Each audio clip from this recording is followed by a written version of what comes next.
నమస్తే.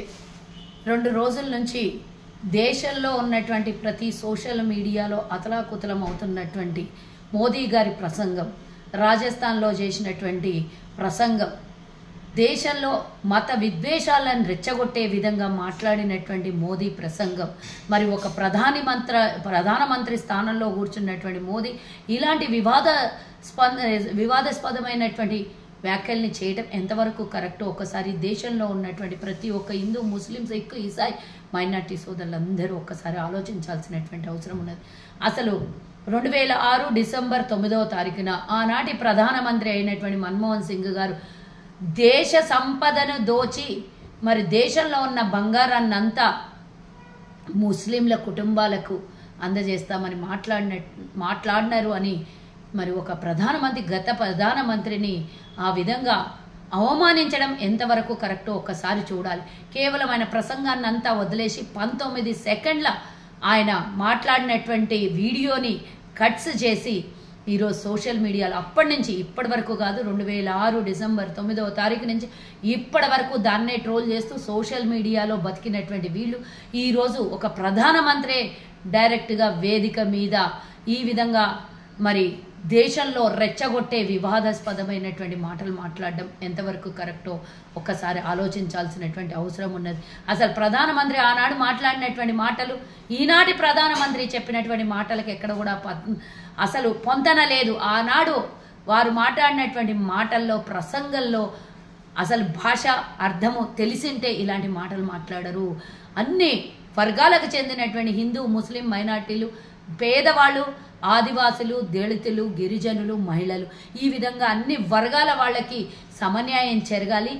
అందులో మరి ముస్లిమ్స్ కూడా ఉన్నారు అనే మాటని ఒక మాట మాట్లాడితే దాన్ని తీసుకొని వచ్చి దేశ సంపదనంతా ముస్లింలకు అంటగడతారు, ముస్లింలకు ఇస్తారనే మాట మాట్లాడినటువంటి మోదీ ఈరోజు ఏదో మీ సోషల్ మీడియాలో మీరు బతకడం కోసం, మీరు గెలవడం కోసం అబద్ధాల ప్రాపగండ చేస్తున్నారు. దాన్ని తీసుకొని వచ్చి ఒక ప్రధానమంత్రి ఈ విధంగా మాట్లాడితే అసలు ఆయన మీద ఈసీ యాక్షన్ తీసుకోకుండా ఎందుకు ఊరుకుందో ఇన్నాళ్ళు నాకు అర్థం కావట్లేదు. ఈ రోజు వచ్చి ఆయన మాట్లాడిన మాటలు ఈరోజు దేశాన్ని ఇంత అభివృద్ధి చేసేసి ఆ రోజు బ్రిటిష్ వాడిని నిలగొట్టి దేశం మీద ఉన్నటువంటి అన్ని వర్గాల ప్రజలకి సమన్యాయం చేస్తున్నటువంటి కాంగ్రెస్ పార్టీ 55 సంవత్సరాల పరిపాలనలో ఏనాడు కూడా ఎవరిని కూడా వ్యత్యాసం చూడలేదు. నిజంగా చెప్పాలంటే హిందువులకు భద్రత కాంగ్రెస్ ఉన్నప్పుడే ఉంది. వీరొచ్చినప్పుడే మత విద్వేషాలని రెచ్చగొట్టి హిందువులకు భద్రత లేదు అని చెప్పడంలో అతిశయోక్తి లేదు. మరే ఇదే మోదీ గారు ముస్లిం సోదరులకు హజ్ గురించి మాట్లాడిండు. ఈ ఎన్నికల ప్రచారాల భాగంలో నేను హజ్కి వెళ్ళడానికి వీళ్ళకి వీసాలను ఏర్పాటు చేస్తా, వీళ్ళకు ఫండ్ని ఏర్పాటు చేస్తా, నేను అరబ్ దేశాలతో మాట్లాడినా వాళ్ళకు అక్కడ ప్రాధాన్యత కల్పించాలని మాట్లాడినప్పుడు మరి హిందూ సోదరులకు అందరికీ నొయ్యలేదా నాకు అర్థం కాదు. మరి నీకు అవసరం ఉన్నప్పుడు రాజకీయంగా ఒక రకంగా మాట్లాడుతావు, రాజకీయ ఓట్ల కోసం ఒక రకంగా మాట్లాడుతావు, హిందూ ఓట్లు కావాలన్నప్పుడు ముస్లింలను తిడతావు, ముస్లిం ఓట్లు కావాలన్నప్పుడు మరి వాళ్ళకి అన్నీ చేసినాము, ఆ యాత్ర కోసం గతంలో ఎవరు చేయనంత మేము చేస్తున్నామని చెప్పినప్పుడు నీకు అసలు ముస్లింసే అవసరం లేనప్పుడు, వాళ్ళ భాగస్వామ్యమే లేనప్పుడు, వాళ్ళు ఈరోజు దేశంలో ఒక ఓటర్ అని నువ్వు గుర్తించకుండా అవహేళన చేస్తున్నప్పుడు మరి నువ్వెందుకు ఆ రోజు ఎన్నికల ప్రచారంలో ఈ విధంగా వాడుకున్నావో ముస్లిం సోదరులని ఒక్కసారి చెప్పాల్సినటువంటి అవసరం ఉన్నది. ముఖ్యంగా మరి మెడలో తాళి కూడా తెంచి మీ సంపదని, మీ బంగారాన్ని దోచిపెట్టి ముస్లింలకి అత్యధికంగా సంతానం ఉన్నటువంటి మైనార్టీలకు పంచి పెడతారు అనడం వాళ్ళ కుటుంబాన్ని వాళ్ళని అవమానించినట్టు కాదా అని నేను అడుగుతున్నా. ఈరోజు మరి ఆనాటి నుంచి ఈనాటి వరకు 2015 తర్వాత ముస్లింలు, నేను ఎవరిని గొప్పగా చేసి ఎవరినో తక్కువగా చేసి చెప్పటం లేదు, ముస్లింలు ఆనాడు 4 కన్నా ఎక్కువగా సంతానాన్ని కలిగి ఉంటే ఈరోజు 2 నుంచి 3% మరి తగ్గిపోయింది కదా, 4% కన్నా ఎక్కువగా ఉన్నది. మరి ఆనాడు మనది 2 నుంచి 3% ఉంటే ఈరోజు 2 నుంచి 1.5 నుంచి 2%, అంటే 1 నుంచి 2%, అంటే ఆల్మోస్ట్ 1% మనకు తగ్గింది. వాళ్ళది 6%, ఆల్మోస్ట్ వాళ్ళది 2% తగ్గిపోయింది. ఎందుకు ఆ విధంగా వాళ్ళని అవహేళన చేయాల్సి వచ్చిందో మరి మోదీ గారు చెప్పాల్సినటువంటి బాధ్యత వారి మీద ఉంది. ఈసీ దీన్ని ఖండించాల్సినటువంటి అవసరం ఉన్నది. దీన్ని ఈరోజు రాజ్యాంగ ప్రకారంగా ఎన్నికల ప్రచారంలో ఈ విధమైనటువంటి మత విభేదాల్ని రెచ్చగొట్టేటటువంటి ప్రసంగం ఎవరు చేసినా కూడా మరి వారి మీద చర్యలు తీసుకోవాల్సినటువంటి బాధ్యత ఈసీ మీద కాదా?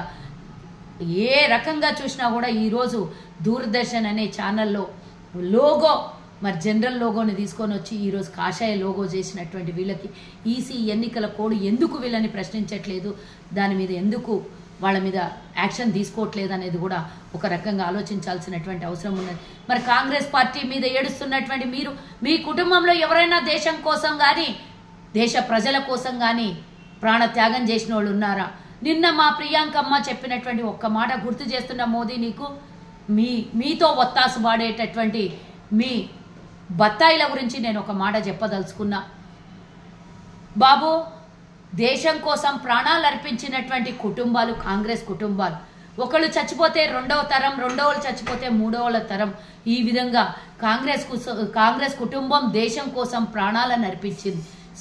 సోనియా గాంధీ తన తాళినే ఈరోజు మరి దేశం కోసం త్యాగం చేసింది. అంటే రాజీవ్ గాంధీ చేసినటువంటి ఈరోజు దేశం కోసం త్యాగం చేసుకున్నటువంటి కుటుంబంలో ఈరోజు సోనియా, రాహుల్ మరి 4వ జనరేషన్లో ఉన్నారు.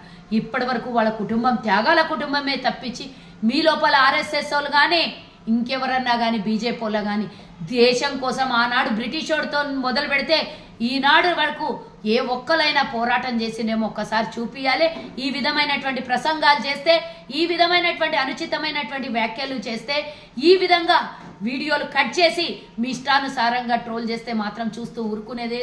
ఈసీ కూడా మేము అడుగుతున్నాం, ఇమీడియట్గా మోదీ గారి మీద వాళ్ళు ఈ విధంగా ట్రోల్ చేస్తున్నటువంటి వీడియోల మీద కూడా యాక్షన్ తీసుకోవాలి ఇమీడియట్గా అని చెప్తున్నాం. ఈ విధమైనటువంటి తప్పుడు ప్రచారాలు చేస్తే ఈ ఎన్నికల్లో మీ తాట తీసేది ఈరోజు యువత, మహిళలు, అన్ని వర్గాల ప్రజలు తీస్తారని మాత్రం ఒక్కసారి గుర్తుంచుకోవాల్సిందిగా యావతి బీజేపీ పార్టీ నాయకులకు తెలియజేస్తున్నాను. ముఖ్యంగా మోదీ గారు ఇంకోసారి నోరు జారీ అయినా సరే, వాంటెడ్లీ అయినా సరే ఇలాంటి మాటలు మాట్లాడితే ఊరుకునేది లేదు అని తెలియజేస్తున్నాను.